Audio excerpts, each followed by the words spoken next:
Hi అండి. ఈరోజు video వచ్చేసి హోటల్ స్టైల్ దోస వేసి చూపిస్తున్నాను. బయట బండి మీద హోటల్స్‌లో ఎలా వేస్తారో ఆ స్టైల్‌లోనే వేసి చూపిస్తున్నానండి. చాలా బావుంటది.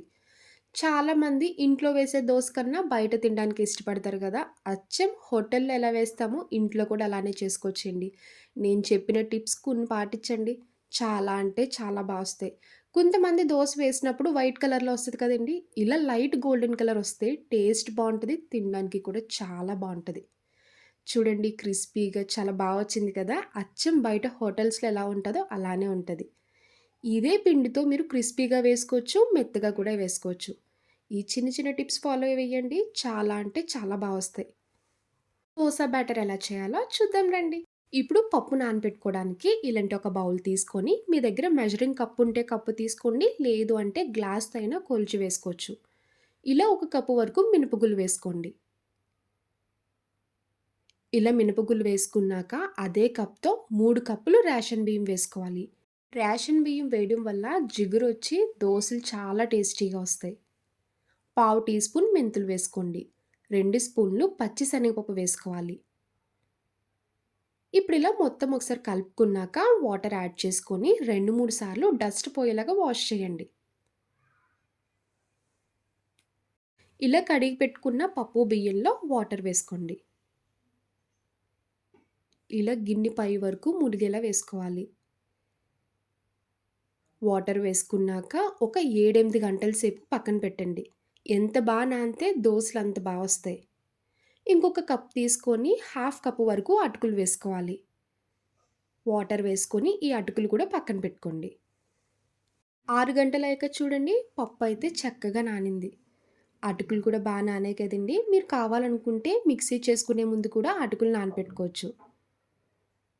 ఇలా నానపెట్టుకున్నాక ఇంకొక 2 సార్లు వాష్ చేసి పక్కన పెట్టండి. ఇప్పుడు మిక్సీ జార్ తీసుకొని ముందుగా నానపెట్టుకున్న అటుకులు వేసుకోవాలి. ఒకేసారయితే మిక్సీ జార్ పట్టదు కదండీ! పప్పు కొంచెం కొంచెం వేసుకుంటూ మిక్సీ చేయండి. ఇలా సగం వరకు వేసుకున్నాక కొంచెం వాటర్ యాడ్ చేసుకోండి. ఒకేసారి వేసినా కూడా సరిగ్గా మిక్సీ అవ్వదు. మీరు కావాలనుకుంటే గ్రైండర్‌లో అయినా వేసుకోవచ్చు. ఇలా పప్పు మిక్సీ జార్‌లో వేసుకొని కొంచెం వాటర్ యాడ్ చేసి మూత పెట్టి మెత్తగా మిక్సీ చేసుకోవాలి. చూడండి వీడియోలో చూపిస్తున్నట్టు ఇలా మెత్తగా మిక్సీ చేసుకోవాలి. చూడండి ఇలా నురుగు నురుగులా ఉంటే దోసలు చాలా వస్తాయి. బియ్యం 3 కప్పులు వేసాము కదా! దోసలు గట్టొచ్చేస్తాయని డౌట్ రావచ్చు. అస్సలంటే అస్సలు రావండి. చాలా సాఫ్ట్‌గా, క్రిస్పీగా సూపరొస్తాయి. ఇంత మృదువుగా మిక్సీ చేసుకోవాలి. పిండి చూడండి చక్కగా వచ్చింది కదా! ఇప్పుడు పిండి తీసుకొని ఒక బౌల్‌లో వేసుకోవాలి. మిగిలిన పప్పు కూడా అలా మిక్సీ జార్‌లో వేసుకొని ఇలా బౌల్‌లోకి వేసుకోండి. పప్పు మొత్తం మిక్సీ చేసుకున్నాక చేత్తో మొత్తం కలిసేలా కలపండి.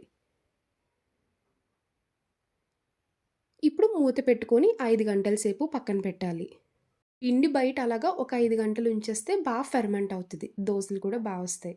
ఇలా 5 గంటల సేపు పెట్టుకుంటే పిండి పైకి పొంగుతది. ఫెర్మెంట్ కూడా అవుతదండి. అప్పుడే మనకి దోసలు వస్తాయి. లేదంటే గట్టొచ్చేస్తాయి. చూడండి చక్కగా పైకి పొంగింది కదా! మనం గరిటతో ఇలా తీస్తే నురగలా రావాలి. మరి ఎక్కువ పులిసినా కూడా ఎక్కువ రోజులు నిలువ ఉండదు. ఒక 5 గంటలు పక్కన పెట్టుకుంటే సరిపోద్ది. ఇప్పుడు మొత్తం ఒకసారి కలుపుకోండి. చూడండి హోటల్ స్టైల్‌లో దోసలు ఇలానే వేస్తారు. పిండి కూడా ఇలానే మిక్స్ చేస్తారు. ఇలా కలుపుకున్నాక ఇప్పుడు ఈ దోస పిండిని ఒక బౌల్‌లోకి సెపరేట్ చేసుకోండి దోసలు వేసుకోవడానికి. మిగిలిన పిండి మూత పెట్టి ఫ్రిడ్జ్‌లో పెట్టుకోవచ్చు. 4-5 డేస్ వరకు ఇలానే ఉంటదండి. అస్సలు పులవదు. చక్కగా వేసుకోవచ్చు దోసలు. ఇలా దోస పిండి కొంచెం బౌల్‌లోకి సెపరేట్ చేసుకున్నాక మీ టేస్ట్‌కి తగ్గ ఉప్పు వేసుకోవాలి. దోసలు కలర్‌ఫుల్‌గా కనిపించాలంటే మెయిన్ టిప్ ఏంటంటే షుగర్ వేసుకోండి. పంచదార పావు టీ స్పూన్ వేసుకోవాలి. అప్పుడే మీకు దోసలు క్రిస్పీగా లైట్ గోల్డెన్ కలర్ కింద వస్తాయి. ఇప్పుడు కొంచెం వాటర్ యాడ్ చేసుకొని పిండి మొత్తం కలిసేలా కలపాలి. చూడండి వీడియోలో చూపిస్తున్నట్టు మిక్స్ చేస్తే మనకి నురగలాగా అక్కడక్కడ బబుల్స్‌లా కనిపిస్తే దోసలు చాలా వస్తాయి. చూడండి ఈ విధంగా మిక్స్ చేసుకోవాలి. ఇప్పుడు దోసలు వేసుకోవడానికి స్టవ్ ఆన్ చేసి ఇలా ప్యాన్ పెట్టుకున్నాక, ప్యాన్ ఎప్పుడైనా మరీ ఎక్కువ హీట్ ఉండకూడదండి. మీడియం హీట్ ఉండాలి. ఎక్కువ హీట్ ఉంటే ఏమైతదంటే దోసలు సరిగ్గా రావు. కట్ అయిపోతున్నట్టొస్తది. ఇలా మీడియం హీట్‌లో ఉన్నప్పుడే దోస వేసుకోవాలి. 2 గరిటెల పిండి తీసుకొని ఇలా పల్చగా వేసుకోండి.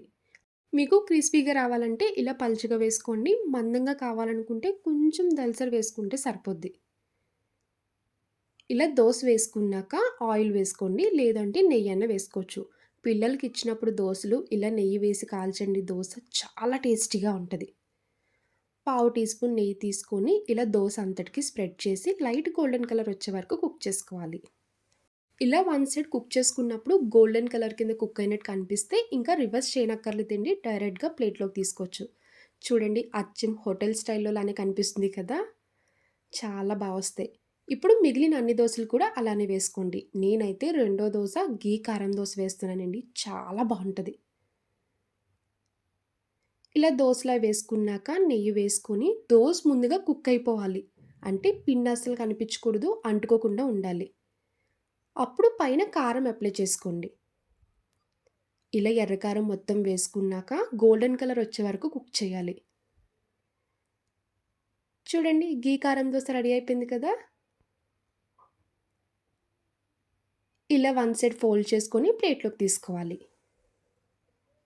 ఇలా రెడీ చేసుకున్న వేడి వేడి దోసలన్నీ ప్లేట్‌లోకి వేసుకోండి. కాంబినేషన్‌గా పల్లీ చట్నీ చేసుకున్నానండి.